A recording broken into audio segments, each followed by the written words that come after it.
উনি বললেন বুদ্ধি পরামর্শ দিয়ে অংশ নিয়ে দরকার লাগলে আমার সমালোচনা করে ভুলটা ধরিয়ে দিয়ে যাতে একটা গণতান্ত্রিক পথে আমরা এগিয়ে যেতে পারি। মানে অনেক বড় একটা শোক তো তার উপর দিয়ে গেছে, পুরো পরিবারের উপরে।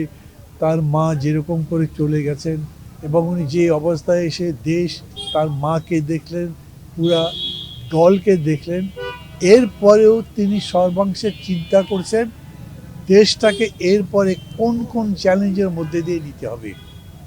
প্রধানত এর উপরই উনি আমাদের সাথে কথা বলেছেন।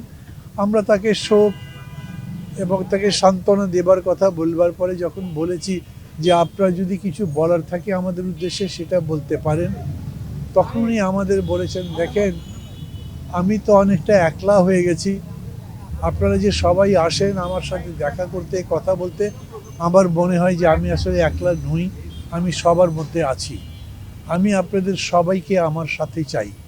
সবাইকে নিয়ে দেশের সামনে খুবই বড় একটা চ্যালেঞ্জ আছে দেশটা গড়ে তোলবার।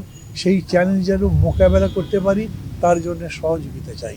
সবার সাথে শত্রুতার ব্যাপার নয়, একটা কর্মসূচির ভিত্তিতে দেশটা গড়ে তোলবার কাজ করতে হবে। এই প্রসঙ্গে ঢাকা মহানগরের যানজটের উপরে তার কিছু পরিকল্পনার কথা বলেছেন।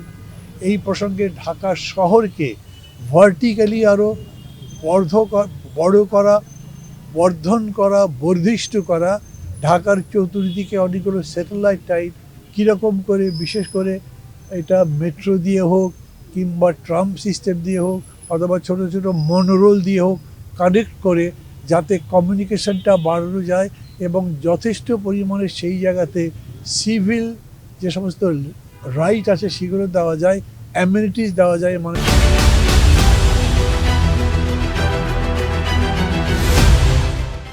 যেমন আলো, বাতাস, মেডিকেল, বাজার, ইকোনমি সব কিছু তৈরি করা যায়, এগুলোর একটা পরিকল্পনা কথা উনি বললেন। এবং তার সাথে সাথে বিশেষ করে মেডিকেল ফ্যাসিলিটি কী করা যেতে পারে, উনি কানাডার উদাহরণ বললেন, লন্ডনে NHS-এর কথা বললেন, ইউরোপে কীরকম করে মানুষের চিকিৎসা নিশ্চিত করা হচ্ছে সেটার কথা বললেন, এবং সামগ্রিকভাবে দেশের অর্থনীতিকে আরও বেশি এগিয়ে নিয়ে যাওয়া যায় কীরকম, এর উপরে এর সাথে প্রধানত কথা হয়েছে। এবং এই পরিকল্পনায় উনি খুব আমি বলবো যে খুবই অকপটভাবে বলেছেন, আমি সবার সহযোগিতা ছাড়া এটা তো করতে পারবো না, অতএব এই কাজ যাতে সবাই মিলে করা যায় সেজন্য আমি আপনাদের সহযোগিতা চাই, সামনে যাতে আপনারা আসতে পারেন। প্রধানত এটাই উনি বলেছেন। আমার যেটা মনে হচ্ছে সেই ধারণাটা বলি, নিশ্চিতভাবে দেশ আর 1.5 মাসের মধ্যে নির্বাচন করবে, তারপরে একটা সরকার গঠন করবে। আমি মনে করি যে এই নির্বাচনে হয়তো তার দল জিতবে, তিনি দেশের দায়িত্ব পাবেন, তার দল দায়িত্ব পাবে। দেশটা গড়বার প্রক্রিয়া আমাদের 1.5 মাস পরে শুরু করতে হবে। সেইখানে উনি যদি সবাইকে দিয়ে এইভাবে কোনো শত্রুতার দৃষ্টিভঙ্গি বাদ দিয়ে সবার সহযোগিতার ভিত্তিতে দেশ গড়বার চিন্তা করেন কর্মসূচি, তাহলে সেরকম করে আরও বেশি হবে। যেমন এই প্রসঙ্গে তিনি বললেন, যেমন কৃষি কার্ড দিচ্ছেন, শ্রমিকদের কার্ড দিচ্ছেন, যাতে করে দরিদ্র মানুষের কাছে তাদের বেনিফিট পৌঁছানো যায়, দরিদ্র মানুষের জন্য আলাদা কোনো কর্মসূচি করা যায়। সেখানে তার যে সমস্ত পরিকল্পনা ইতিমধ্যে তিনি কৃষিবিদ ইনস্টিটিউশনে কর্মসূচির মধ্যে দিয়ে ঘোষণা করেছেন। আমি তাকে বললাম যে আপনি যে বলেছেন আই হ্যাভ এ প্ল্যানটা আরও ডিটেল বলেন। উনি বলেছেন এটা আমরা কিছু কিছু কাজ করছি, আরও ডিটেল করব, যাতে সবার সহযোগিতা পাই, আপনারা পরামর্শ দেবেন। আমাদের মধ্যে একজন প্রেসিডিয়াম সদস্য মঞ্জুর কাদের জিজ্ঞেস করলেন যে আমরা কিভাবে সাহায্য করতে পারি। উনি বললেন বুদ্ধি পরামর্শ দিয়ে অংশ নিয়ে দরকার লাগলে আমার সমালোচনা করে ভুলটা ধরিয়ে দিয়ে যাতে একটা গণতান্ত্রিক পথে আমরা এগিয়ে যেতে পারি।